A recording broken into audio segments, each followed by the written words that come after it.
What is vibing? This is Vish, and today I'll be responding to Sadhguru's video on why do gods carry deadly weapons. This is a special request from Sani, so shouts out to you. Also, if you can hit that subscribe button, I'll be truly grateful. I'm a meditation coach and I've guided hundreds of people on their meditation journeys. If you have any questions about it or want a one-on-one session with me, either comment down below or message me on Instagram at VishVibez. Sadhguru is a yogi, mystic, and visionary who's truly enlightening the world. I'm very grateful for the presence that he has, as well as yours. Now before we start, let's take a nice little breathing warm together with an inhale through the nose, out through the mouth. In through the nose, out through the mouth. In through the nose, out through the mouth. And with that, let us start the video. In this culture, Shiva, look at the man. Hello? Does he look wimpy to you? He's carrying a weapon in his hand. You see Rama, a gentle human being, still always a weapon in his hand. You think he's carrying it for decoration?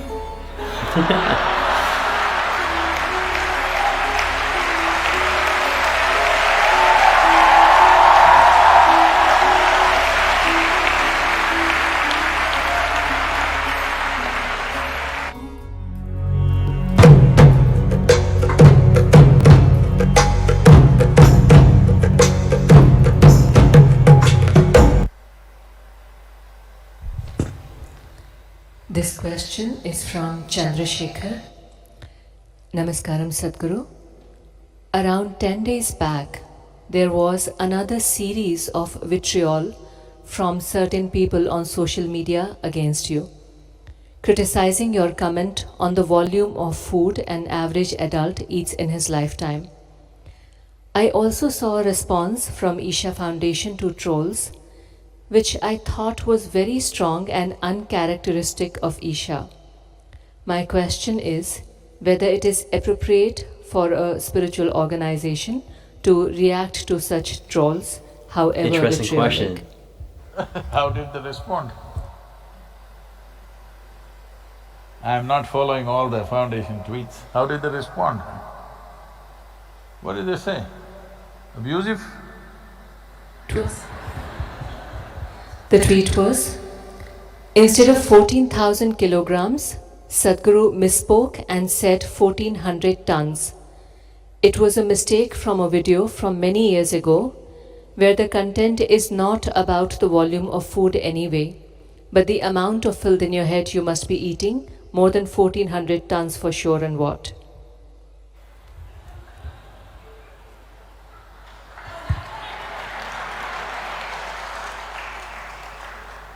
Love Who is is laugh. sending out such tweets?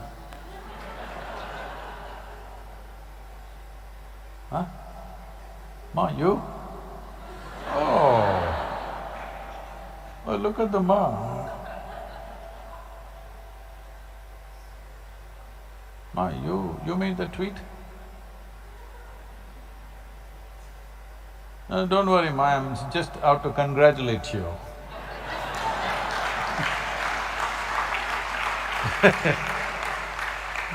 Because a lot of people have this expectation, a spiritual organization means it must be wimpy, without any nerve to stand up in the world and do anything worthwhile.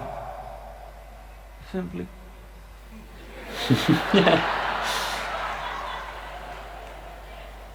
I'm glad this little monk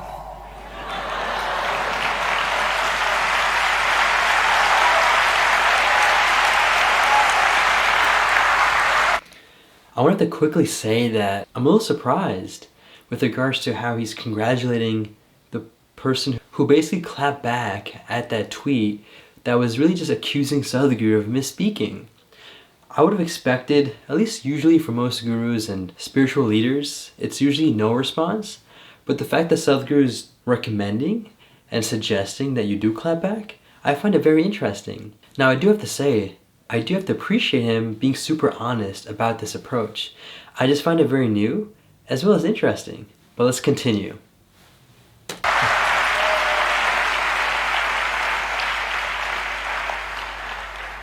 I generally find Isha Foundation's responses very wimpy, I don't like it. So I don't look at it.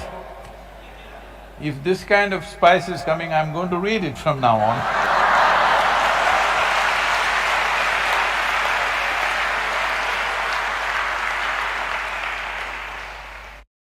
Well, you need to understand this. Whoever is talking about this, about saying, oh, can a foundation, spiritual organization respond like this? I don't know where you come from. Because obviously you have some imported sense of spirituality, which is just about wimp. In this culture, Shiva, look at the man. Hello? Does he look wimpy to you? He's carrying a weapon in his hand. Looks fierce. You see Rama, a gentle human being, still always a weapon in his hand. You think he's carrying it for decoration?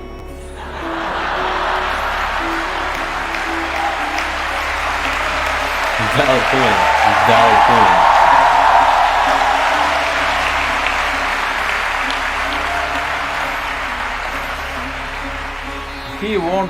He won't simply go and kill somebody, but if somebody provokes him enough, he will. He will, yes or no? Krishna, you know him only battlefield scenes, only you know him, always in the battlefield only, all calendars. So obviously you know about Krishna and Shishupala, this is an ideal situation for that. There was one Shishupala, in an assembly of people, he went on insulting Krishna, abusing. So Krishna said, see, you said too much. You're nearing 99. 99 insults you put. If you cross 99 and become 100, I will not keep quiet, I'll take your head off. But that guy doesn't stop. He says the 100th thing. So Krishna just takes his head off. Hello? Wow. I'm saying, in this country, all the people you worship, they're not wimpy, these kind of people, that's so you're imported from elsewhere.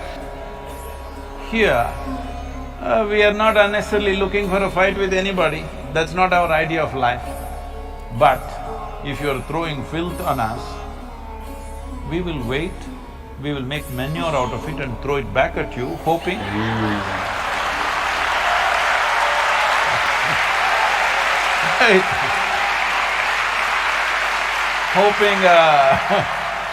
hoping you will also blossom one day. So about this is just this is not even… never the foundation should abuse anybody, okay? Please don't take this as a license. Foundation should never ever abuse anyone because that's not what we are here for. But little sarcasm won't hurt anybody and it's needed in the world. She just asked, what are you eating, obviously. Even I have a doubt. Because I really have a doubt what these people are eating. Day in and day out, filth is coming out of their mouth all the time. What are they eating and how much? This is a question in my mind also. I'm glad this little ma… I'm saying little ma because she's only what ma, 4 feet 2 inches ma? She's a little more than that. I want you to understand, in this culture, spirituality did not mean simply being like this. Just look back and see. Everybody that I mentioned, or in more recent times you look back and see there is a Guru Govind Singh who created a whole militant race, okay? It once happened, Vivekananda was traveling back. After his American sojourn, he was coming back through UK and Europe. On the ship, those days they're traveling by the sea, there were some, some small-time missionaries going to India for their own work. And they went on abusing because they knew Vivekananda had gone to of religions, and he had made waves in America, he was in news everywhere, so they didn't like it, that he is having impact in the West. So they went on abusing Hindu way of life and the Hindu gods, they started saying all kinds of things. So Vivekananda told them, see, this is not necessary, you leave it, you're going to do your work, I'm doing my work, just leave it. But they wouldn't listen, they went on. So Vivekananda walked up. He was built well, strong. He held this missionary by his collar, lifted him up and said, you stop this rubbish or I'll throw you overboard. And he stopped. So, action in the world is as it's necessary. We will never get abusive like them. The sarcasm is needed, huh? Otherwise what you eat, just rice sambar can you eat? You need some pickle on the side sometimes. Pickle on the side. And even somebody like Mahatma Gandhi, who's considered the apostle of peace, who walks like this, he is full of sarcasm when he needs to. When somebody asked him, this is a British era here, when they were doing terrible things to this country. So they asked, what do you think about Western civilization? When he was in London. He went for that meeting, whatever that round table meeting. I said, what do you think about Western civilization? Mahatma Gandhi said, it's a good idea. Wow. Interesting. So congratulations, Ma, you're making me happy. Wow. And if somebody is going crazy about it, it's their choice. People who don't have a life of their own, they live on Twitter. What a place to live. You express something on the Twitter, it's different. Now it's not about what you have said, they are not countering what you say. They're against your existence. They don't want us to exist. They're not countering a certain idea that we have put forth and they have something else to say, it's perfectly okay. They are not countering anything that you say. Whatever you say, they will abuse you. Whatever you say, they will abuse you. Because they don't want you to exist. Because I want you to know, our very existence is dissolving their existence. That's it.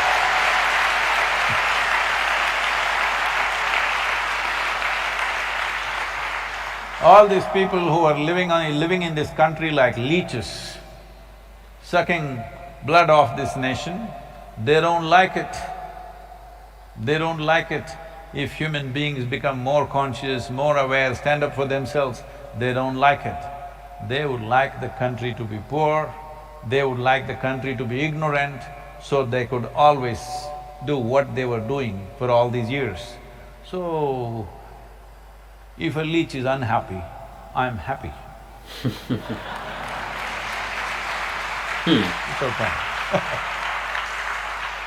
Maybe I will start looking at the Isha Foundation's tweets from now on if you're going to provide such excitement. But as I said, never ever use abusive words as they are doing. Because we are not against their existence, we are only against what they're doing. If they're against what we are doing, they must point out what we are doing wrong. But they are against our existence, simply abuse. So it's all right. And if any of you are getting a little hyper on this, please relax. This is the nature of Indian spirituality, this is not a wimpy spirituality. This is standing up for life. For what matters, we will stand up. Wow, that was a beautiful video depicting a very interesting side of spirituality that I wasn't aware of. I will have to be transparent and say that I was introduced into spirituality from the Western lens, and it really started off with Western yoga because I do reside in the United States. After doing more and more yoga and then getting into Western meditation, whether it's through companies like Headspace, that is what really helped ignite that initial start to this journey. And so finding the Eastern and original practices, for example by Sadhguru, I'm very grateful to really see the original truth and path. This isn't to put down any of the Western things and Western spirituality, because at the end of the day, if it wasn't for the Western spirituality, it wouldn't have introduced me to the Eastern spirituality. So I'm very grateful for the Western as well. With that being said, I will have to say, the Western view of spirituality, at least from what I've learned, tends to be really along the lines of viewing spirituality as kind of wimpy and you being weak. But this is very much besides the truth, as Sadhguru describes. Just look at the original spiritual beings, like Rama, like Krishna. They're all warriors, always carrying a sword or an arrow. It's really interesting because at the same time, since I've always learned that it's never important or never wise to reciprocate back because it leads to a fight, eventually a toxic cycle. However, I do think, and it seems like this is what Sadhguru is saying, and it's the idea that you want to be conscious with your actions. There's no point being unconsciously reactive. So if someone yells at you and then you quickly, immediately yell back, that really isn't in a conscious manner. However, let's just say you are staying with someone and the person is constantly yelling. There is no need for you to immediately yell back. There is no need for you to immediately yell back. However, if you can consciously respond by giving them just a warning and saying that, listen, if you keep yelling, this will happen. This is the consequence, in a very conscious tone. That will do wonders, I think. Because at the end of the day, insanity is literally doing the same thing over and over again and expecting a different result each time. And that is just not realistic. So it is okay to consciously respond, to consciously clap back, as Sadhguru describes. And I found it very interesting as well as kind of humorous with regards to how he found the tweets funny. And I will have to stand by this too. People that tend to attack others are really just people that are bored and have nothing else to do. So it is okay to consciously shut them up from time to time. But again, I do want to emphasize what he said, which is don't just go around doing this because you're bored, or don't just do it for fun. Because at the end, we're not here for that. But if someone's attacking you, you have the right to consciously defend yourself. Now I will have to say that I very much appreciate this perspective with regards to consciously responding to something or someone. I just will have to stick to the whole I don't know about if that's the right way to go all the time with regards to harming another person, if they are harming you. What if there is another path, or what if there is another way to get around it? Maybe that's the most conscious thing to do. So that is why I just have to support what Sadhguru himself says, which is to just say I don't know, because at the end of the day, whether you believe in something or you disbelieve in something, you're in the same boat. Because at the end, you both don't know the real truth. So it's okay to just say I don't know. And with this whole path, I will just have to say I don't know with regards to clapping back, even if it is of conscious nature. With all that being said, I would love to hear what you have to say about this topic and how you respond to situations where you're being attacked. If you want to comment down below, I would love to hear your response. Also, if you have any other video requests, please feel free to comment that down below too. Thank you so much for watching. Make it a great day, take it joyful, and stay conscious.